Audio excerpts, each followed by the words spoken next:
You get paid.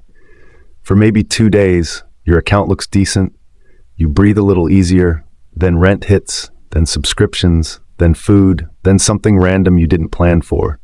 And by the end of the month, you're looking at your balance thinking, there's no way this is right, I didn't even buy anything crazy. Here's the thing, nobody actually explains money to you before 25. You're told to save, work hard, and be responsible.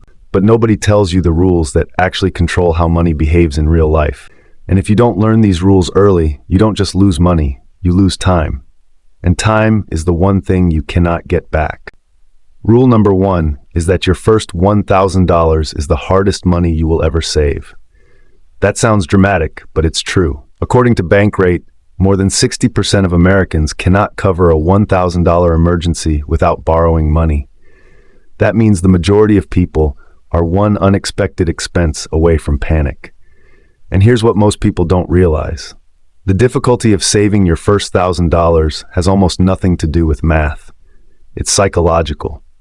When you're under 25, your income is usually low, your expenses feel unavoidable, and your brain is wired to prioritize right now over later.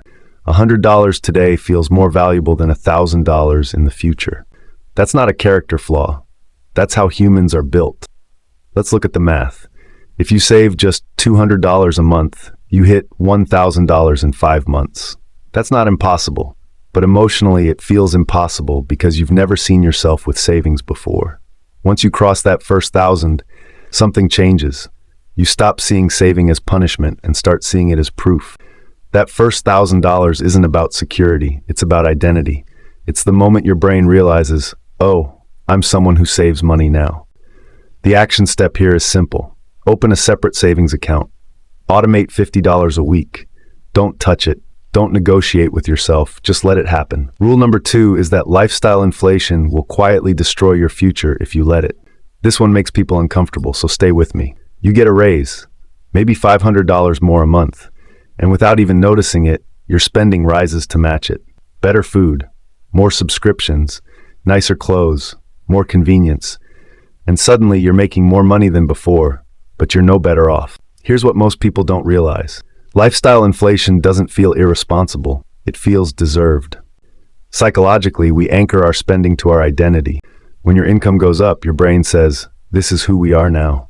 And unless you consciously interrupt that pattern, every raise you get just locks you into a more expensive version of the same stress. Let's do simple math. If you make $3,000 a month and save nothing, you are broke. If you make $2,500 a month and save $300, you are building wealth. Income does not equal progress. Behavior does. The people who build real wealth don't upgrade their lifestyle every time their income increases. They delay gratification while their income compounds in the background. The action step here is powerful. The next time your income increases, automatically route at least 70% of that increase into savings or investments before you ever adjust your lifestyle. Rule number 3 is that credit cards are not neutral tools. They are psychological traps. Look, credit cards themselves are not evil, but the way most people use them absolutely is. The average credit card interest rate in the US is over 20%.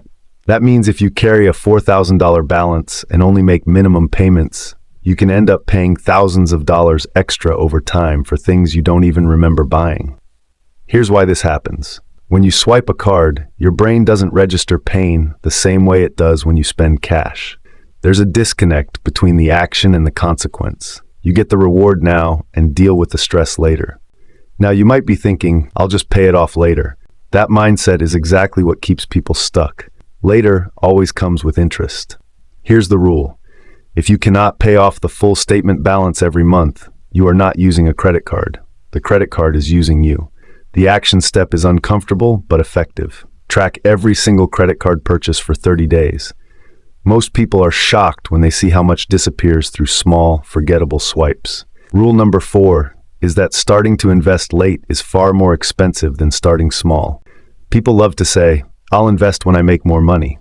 That sounds logical, but it's financially dangerous. Here's what most people don't realize.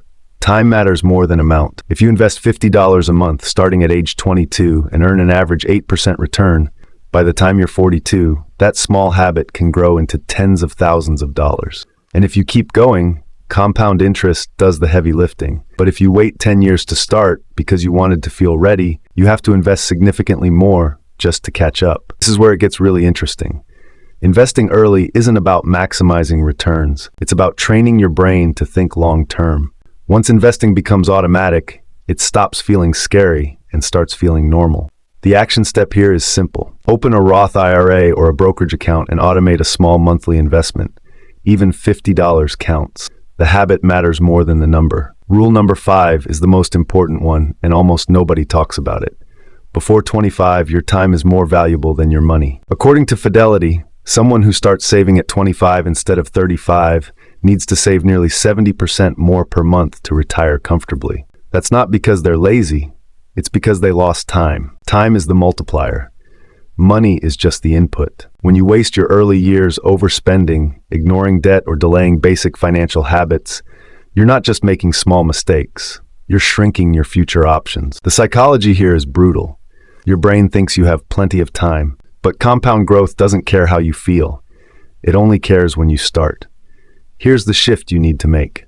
Every dollar you manage well in your early 20s buys you freedom later. Every dollar you waste buys stress. So here's the truth. Nobody is coming to save you financially. There is no moment where it suddenly becomes easy. The people who look lucky later are just the ones who learn these rules early. Your job is not to be perfect. Your job is to start. Pick one rule from this video and apply it today. Save your first $1,000. Lock down lifestyle inflation. Get out of credit card debt. Start investing small. Respect your time. If this helped you think differently about money, subscribe for more honest financial conversations like this. Share this with someone under 25 who needs to hear it. And remember, wealth isn't built in big dramatic moments. It's built quietly, consistently, and early. That's how infinite capital is created.